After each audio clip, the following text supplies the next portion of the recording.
So I'm going to be giving you my Penn State, Georgia State post game. Penn State won 56-0. There's really not much to recap here. It was a pretty easy win. Penn State got out pretty early on them, moved the ball pretty good. They honestly looked pretty good in this one. Not much to really say, honestly. Georgia State got a little bit going, but not too much overall. They got a few rushes, but really not all that much. They moved the ball okay on them, but this game was really never that hard of a game. And Penn State might have a few of these games. They already had one against Akron, and they almost had one against Pitt, where really no matter what a team can do, Penn State might just be too talented this year. I think this team is better than last year. Honestly, I think they're a little bit more experienced. I think they're a little older now, and I think they have what it takes to just be a little too talented for some teams, and that's the main factor here.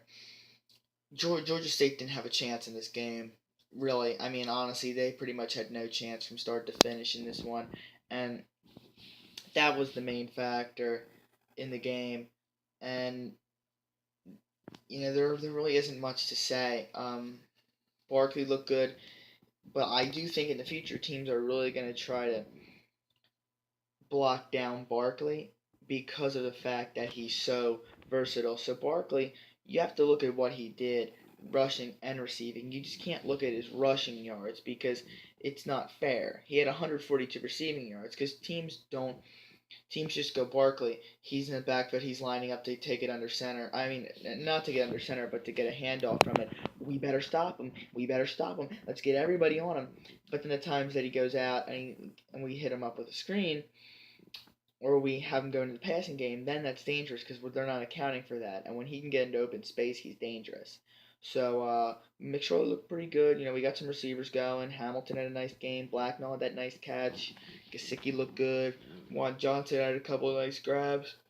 So I mean, this team looked good. Defensively, I have a little bit of a concern against the run. In the future, they're going to have a little bit of a harder time. But I still feel pretty confident about this team. The secondary looks pretty good. And if they can just make some of those big plays, this offense might have to make some big plays this year to be able to win some games, especially against teams that are going to try to just control the time of possession.